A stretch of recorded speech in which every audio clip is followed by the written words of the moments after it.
在之前咧，我哋可以喺維園遊行去政府總部，因為咧得我一個由呢度咧行去天后，由天后咧行翻過嚟呢度，所以我先食嘢嘅。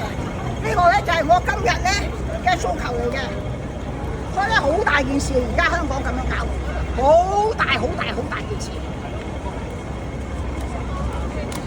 醫療真係日日加㗎，發瘟佢話又加喎，物價咧仲抵死，買棵菜都貴過人，係嘛？